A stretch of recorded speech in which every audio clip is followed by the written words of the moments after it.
അറിയപ്പെടുന്ന ഒരു ഭജന സംഘം അല്ലെങ്കിൽ ഭജന ടീമാണ് നന്ദഗോവിന്ദം ഭജൻസ്. നന്ദഗോവിന്ദം ഭജൻസ് കേരളത്തിൽ അങ്ങോളം ഇങ്ങോളം ഉള്ള കേരളത്തിലെ മഹാക്ഷേത്രങ്ങളിലൊക്കെ പ്രോഗ്രാം അവതരിപ്പിക്കാറുണ്ട്. നന്ദഗോവിന്ദം ഭജൻസിൻ്റെ പ്രോഗ്രാം ഞാൻ നേരിട്ട് കണ്ടിട്ടില്ല.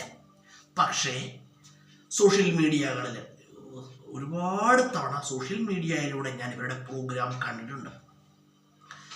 എനിക്ക് മനസ്സിലായൊരു കാര്യം, ഒരു പ്രത്യേക തരത്തിലുള്ള ആലാപന ശൈലിയാണ് നന്ദഗോവിന്ദം ഭജൻസ് പിന്തുടരുന്നത് കേട്ടോ. വളരെ ഒരു പ്രത്യേക തരത്തിലുള്ള ആലാപന ശൈലിയാണ്.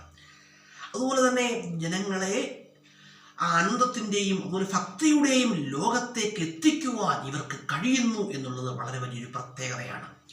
അതുപോലെ ആലാപന ശൈലി കൊണ്ട് നന്ദഗോവിന്ദം ഭജൻസ് ജനഹൃദയങ്ങളിൽ ഇടം പിടിച്ചിരിക്കുകയാണ്.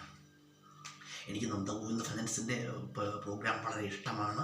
അതുപോലെ നന്ദഗോവിന്ദ ഭജൻസിനെ കുറിച്ച് പറയുകയാണെങ്കിൽ അതുപോലെ തന്നെ യേശുദാസും ഡോക്ടർ കെ യേശുദാസും എം ജി ശ്രീകുമാറും ഒക്കെ പാടിയിട്ടുള്ള ഗാനങ്ങളാണ് ഇവർ ആലപിക്കുന്നത്. പക്ഷേ അത് ഇവർക്ക് ഇവരുടേതായ ഒരു പ്രത്യേക ശൈലിയിലാണ് ഇവർ ഈ സോങ്ങുകളൊക്കെ ആലപിക്കുന്നത്. മാത്രമല്ല കാഴ്ചക്കാർ പോലെ ഏറ്റുപാടുന്ന തരത്തിലേക്ക് മാറിയിട്ടുണ്ടെങ്കിൽ ഇവരുടെ ആ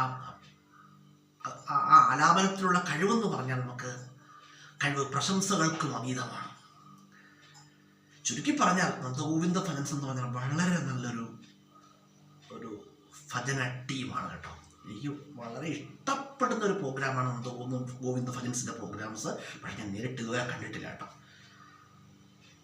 എങ്കിലും നല്ല അതുപോലെ തന്നെ നന്ദഗോവിന്ദ ഭജൻസിൻ്റെ പ്രോഗ്രാമുകൾ മാനസിക സമ്മർദ്ദങ്ങളൊക്കെ കുറയ്ക്കുവാൻ കഴിയുന്ന തരത്തിലുള്ളതാണ് എന്നുള്ളതും വളരെ ശ്രദ്ധേയമാണ്.